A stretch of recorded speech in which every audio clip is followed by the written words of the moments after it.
Want to see a confusing mess where you won't understand anything and be tired after 1 hour? Araknie here, and if you want, I've got Arabian Fight here for you. Already the title is really bad. Just call it The Arabian Fight or A Persian Story and it's fixed. You sincerely can come up with something better in a matter of seconds. Even a the added to it makes it so much better? Bah! I'll never understand how certain names come up in development. The story is one of the high points of the game, quite nice with some twists. Basically, the princess of a Persian kingdom gets stolen away to be used as sacrifice to revive a god. We gotta stop that obviously and we're gonna do that, don't worry. There's just some sweet characterization of your protagonists. They have lots of unique voice clips and also some other cutscenes beside the first one. But yeah, the ending's fun and goes places. I won't say anything about that specifically, but also after that every character has their own extra ending, even if this is a beat 'em up. They treat them like they are fighting game characters. For example, one of them is gonna go on a journey to teach everybody martial arts. Little post-ending vignettes like that. So what they did with the gameplay is making the 4 characters you can choose from very different from each other. They are just incredibly different. Never played a title in this genre where they go for something specific so much with them. In the character select screen they send you to the lowest, so I accidentally chose them downward going up. I'll talk about them briefly that way.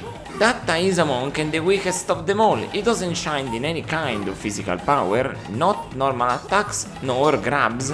He's strong at magic, but that is limited to the drops you get like in Golden Axe, so you don't get to see it too often. A playthrough with this fella can last you 1 hour. Gondor is the complete opposite. He is so strong he can kill most enemies with 1 punch. His throw is a bit slow, but it's worth it. A playthrough with him lasted me a little under 30 minutes, just to understand the big difference. Ramaya is a great agile fighter, big on jumps and aerial kicks. Also her grab and throw is really powerful. She does a completely different move and it has more throwing power. 40 minutes should be all the time it takes with her. Last you get Simbat, the classic all-rounder, but is still much stronger than Datta. It's impressive how weak that first fighter is.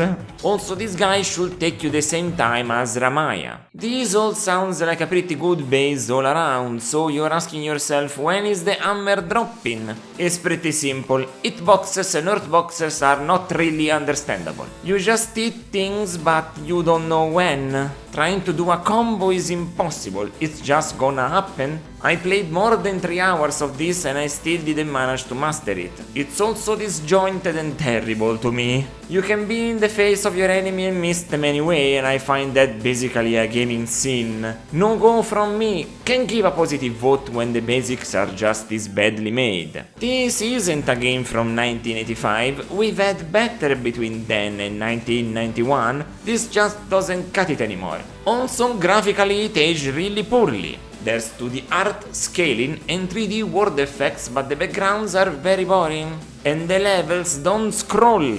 It's basically a room-based beat-em up.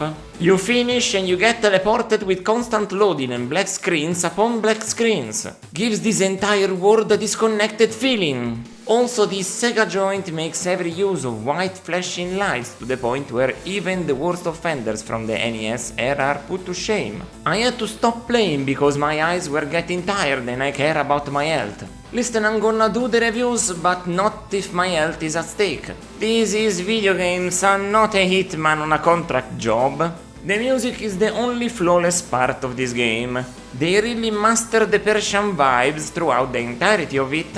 There's so many vocalisms in the tracks. It's also all pretty old feeling tunes. They didn't try to modernize it too much, of course they use current instruments and synths. It shows though that they knew what they were doing with the melodies. But that is not enough. In the end, Arabian Fight gets only as far as a 4 out of 10. It's just a game where you strain your eyes, are not satisfied with how you hit your enemies, and have to learn to adapt to the game's faults to have any fun. Masterpiece? Not even close.